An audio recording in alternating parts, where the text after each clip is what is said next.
maltier maroquinier à Honfleur. Ma société s'appelle La Valoche. Je ne suis pas allé chercher très loin pour le nom. Je suis maltier maroquinier. Donc maltier, je fabrique des malles, essentiellement sur mesure et sur commande. J'en fais moins que des ceintures. Et donc maroquinier, c'est des ceintures, des portefeuilles, des porte-cartes, des sacs. Voilà, et je suis spécialisé aussi dans ce qui est repoussage du cuir. C'est-à-dire que je fais des motifs sur les ceintures, sur des pièces en cuir en fait. Donc là aussi c'est un petit peu particulier, c'est pas fréquent. J'ai découvert un petit peu par hasard, j'ai commencé à faire des objets, des malles, des petites vanities, des choses comme ça. Et au fur et à mesure du temps, je me suis diversifié, puis j'ai fait de la maroquinerie. Donc je suis autodidacte, donc j'ai pas fait d'école. J'aurais bien aimé, mais vu mon âge avancé, j'ai pas eu la possibilité de le faire. Et puis voilà, depuis 12 ans, je me suis amélioré. Et, je fais aussi que du cousu main. Je fais pratiquement pas de machine, voire pas du tout. Je fais des doublures de sacs quelquefois en machine, mais quand c'est de la toile. Mais sinon, tout est cousu à la main au point sellier, donc c'est très solide. Alors, la première étape, c'est le choix du cuir. Donc moi, je choisis essentiellement des cuirs tannage végétal, qui sont des cuirs qui ont un tannage un petit peu particulier, à l'ancienne, on va dire. C'est des cuirs qui vont se patiner avec le temps, qui vont vraiment avoir une âme, une odeur un petit peu particulière.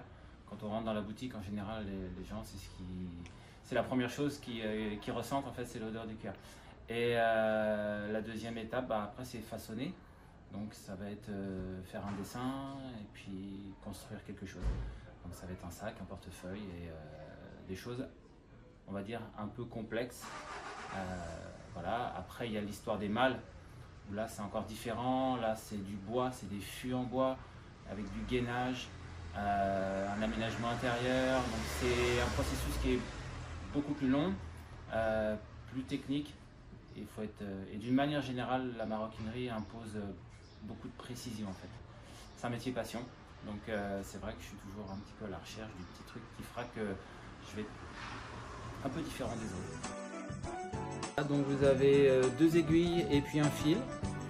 On a un marquage, si on peut le voir avec ici, donc avec une griffe, j'ai fait des repères donc pour que les trous soient espacés de manière identique. Et avec cet outil, on appelle une alène aux pinces, je vais percer comme ceci. Donc j'essaye d'avoir le bon angle pour percer convenablement. Et puis après je vais passer mon fil ici, comme ceci, et ainsi de suite. Et là je passe au travers, je fais un nœud simple à chaque point. Voilà. Et là je serre. Donc ça c'est ce qu'on appelle le point sellier. C'est une technique qui est typiquement française et qui est très solide. En fait c'est 10 fois plus solide qu'un cousu machine. Voilà. Et c'est du fil de lin que j'ai poissé avec de la cire d'abeille. Donc vous voyez on est sur des choses très simples.